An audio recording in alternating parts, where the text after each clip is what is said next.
Hello बच्चों, नमस्कार। आइए कक्षा 10 के गणित के कुछ मोस्ट इम्पॉर्टेंट प्रश्न जो बोर्ड परीक्षा में आने की पूरी संभावना है कि इसी प्रकार में जब तक बोर्ड परीक्षा का पेपर नहीं हो जाएगा, ठीक है ना, तब तक मैं एक वीडियो इसी तरह डेली एक वीडियो बनाऊंगा 2-3 प्रश्नों का, जो कि इनकी एक कॉपी अलग से बना लीजिएगा। ये वेरी मोस्ट इम्पॉर्टेंट प्रश्न है जिनको मैं छांट कर बना रहा हूँ, ठीक है ना। तो अगर वीडियो पसंद आए तो चैनल को सब्सक्राइब कर ले और लाइक कर दे, वीडियो को अपने दोस्तों को शेयर भी कर दे, ठीक है ना। तो आइए पहला प्रश्न देखते हैं। इसे कह रहा है यदि m बराबर 5 और n बराबर m+7 तब √m² + n² का मान ज्ञात कीजिए। देखिए m का मान दिया हुआ है, m बराबर कितना दिया हुआ है, m बराबर 5 तथा n बराबर दिया हुआ हमारा m+7। तो n का मान निकाल लेते हैं। m की जगह उठा कितना रख दे, 5 धन 7, n बराबर हो जाएगा 7 5 12। m का मान 5 और n का मान कितना 12 हो गया। तब ये हमारा हम मान निकालना है m² + n² का अंडर रूट, ये इसका हमें मान निकालना है। तो m का n का मान उठा के रख दीजिए। तो m का मान कितना है 5 का स्क्वायर प्लस n का मान कितना है 12 का स्क्वायर। तो 5 का स्क्वायर कितना 25, अब 12 का स्क्वायर कितना 144। 144 में से 25 जोड़ेंगे तो कितना 169, 169। इसका वर्गमूल कितना होता है 13।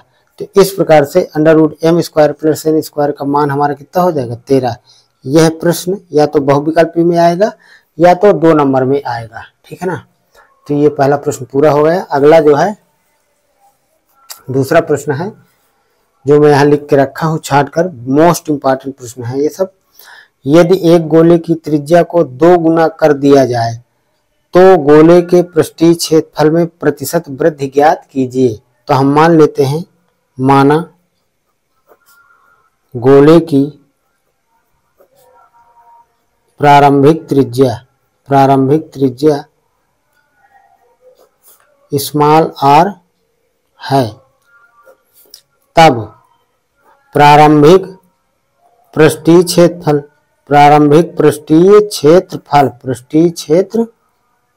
बराबर कितना हो जाएगा। गोले का पृष्ठीय क्षेत्रफल कितना होता है 4 पाई त्रिज्या का वर्ग, मतलब 4 पाई r²। तो हमने त्रिज्या स्मॉल r मान ली है, ठीक है ना।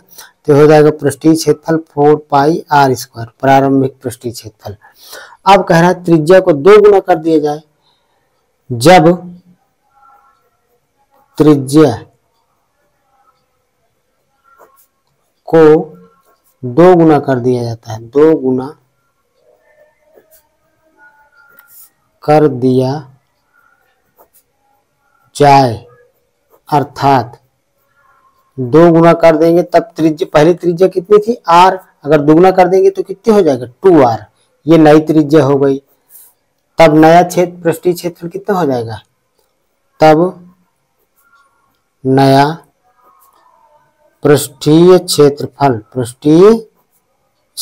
तब नया पृष्ठीय क्षेत्रफल कितना हो जाएगा 4 पाई r²। तो r अब कितना है 2r, तो 2r का होल हाफ स्क्वायर। तो हो जाएगा 4 पाई और 2 का वर्ग, यहाँ गुणा का चिन्ह लगा दीजिए, 4r का स्क्वायर r।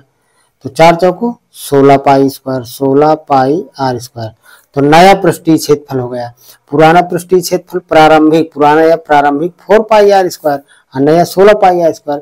तो पृष्ठीय क्षेत्रफल में कितने की वृद्धि हो गई, तो वृद्धि कितनी हो गई, वृद्धि बराबर कितनी हो जाएगी 16 पाई r² में से 4 पाई r² घटा देंगे तो हमारे पृष्ठीय क्षेत्रफल में वृद्धि आ जाएगी गोले के। तो 16 में से 4 गए 12 पाई r², ये हमारी वृद्धि हो गई।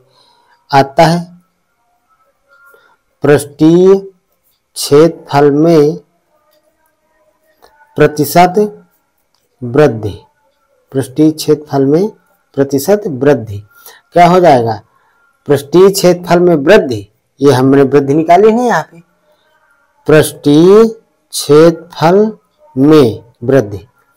तो 60 में लिख देते हैं, वो पूरा बात वही हो जाएगी, पृष्ठीय क्षेत्रफल में वृद्धि। अच्छा लिख दीजिए, पृष्ठीय क्षेत्रफल में वृद्धि बटे प्रारंभिक पृष्ठीय क्षेत्रफल गुणे 100। जैसे ही 100 का गुणा करेंगे तो प्रतिशत का चिन्ह लगाएंगे। प्रतिशत का चिन्ह लगाने का मतलब क्या, बटे में 100। ये कक्षा 7 का वीडियो भी मेरे इसी चैनल में BS एजुकेटर में प्रतिशतता का अभ्यास 7C का पढ़ा। तो अगर प्रतिशतता कम समझ में आ रहा हो तो अभ्यास 7C कक्षा 7 की गणित का देख लीजिए, केवल एक ही वीडियो है प्रतिशतता का, ठीक है ना, अभ्यास 7C उसमें पढ़ा हुआ है, तो उसको देख ले तो प्रतिशतता समझ में आ जाएगी अच्छे से, ठीक है। तो इस प्रकार से अतः पृष्ठीय क्षेत्रफल में प्रतिशत वृद्धि बराबर, तो पृष्ठीय क्षेत्रफल में वृद्धि बटे प्रारंभिक पृष्ठीय क्षेत्रफल गुणे 100। तो यहाँ पर जो है कर देते हैं, चलिए यहाँ पे कर देते हैं, ठीक है। यहाँ पर प्रतिशत वृद्धि बराबर, तो पृष्ठीय क्षेत्रफल में प्रतिशत वृद्धि कितनी है, 12 pi R square, 12 pi R square बटे प्रारंभिक पृष्ठीय क्षेत्रफल 4 पाई आर स्क्वायर गुणे 100। अब प्रतिशत का चिन्ह लगा देंगे इस तरह से, तो पाई आर स्क्वायर से पाई आर स्क्वायर 4 से काट दीजिए, 4 तिहाई 12, 3 का 100 में गुणा कर दीजिए तो कितना 300% पृष्ठीय क्षेत्रफल में वृद्धि आ जाएगी। तो इस प्रकार से इस प्रश्न का जो है यह आंसर हो गया। यह प्रश्न भी 1 नंबर में भी आ सकता है, 2 नंबर में भी, और ये 4 नंबर लायक भी प्रश्न है, ठीक है ना। वैसे 1 नंबर में नहीं आएगा, 2 नंबर और 4 नंबर लायक प्रश्न है ये, ठीक है। ठीक है, अगला, यदि 2 cos स्क्वायर 45 अंश माइनस 1 बराबर cos थीटा, तो थीटा का मान ज्ञात कीजिए। देखिए यहाँ पर 2 cos स्क्वायर 45 अंश माइनस 1 बराबर cos थीटा। तो देखिए 2 cos स्क्वायर थीटा बराबर क्या होता है, देखिए हम जानते हैं कि cos स्क्वायर थीटा बराबर होता है cos थीटा का होल ऑफ स्क्वायर। इसको हम ऐसा लिख सकते हैं, ठीक है ना। तो cos स्क्वायर थीटा की जगह 45 लिखा है, तो हम इसको लिख सकते हैं cos 45 का होल ऑफ स्क्वायर माइनस 1 बराबर cos थीटा, ठीक है ना। तो 2 cos 45 का मान 1 बटे अंडर रूट 2 त्रिकोणमिति की सारणी में माइनस 1 बराबर cos थीटा। तो 2 ये गुणे में है 2, ठीक है ना, 2 गुणे 1 का वर्ग 1 होगा, अंडर रूट 2 का वर्ग अंडर रूट 4, 4 का अंडर रूट 4 का वर्गमूल 2 माइनस 1 बराबर cos थीटा। 2 से 2 काट दीजिए तो यहाँ बचेगा 1 माइनस 1 बराबर cos थीटा। 1 में 1 घटाएं कितना 0 cos थीटा। तो ये अब यहाँ पर cos थीटा है। अब हमें इधर ढूंढना पड़ेगा कि cos के कितने अंश का मान 0 होता है। तो ये हम जानते हैं त्रिकोणमिति की सारणी में कि cos 90 का मान 0 होता है। तो cos 90 बराबर cos थीटा। cos से cos हटा दीजिए, कैंसिल कर दीजिए, तो 90 बराबर थीटा या थीटा बराबर 90। तो थीटा का मान कितना आ गया 90 अंश। इस प्रकार से इस प्रश्न का भी हल हो गया। तो यह जो है मोस्ट इम्पॉर्टेंट 3 प्रश्न थे। तो मैंने यहाँ पर सभी छात्र इनको देख लें, ठीक है।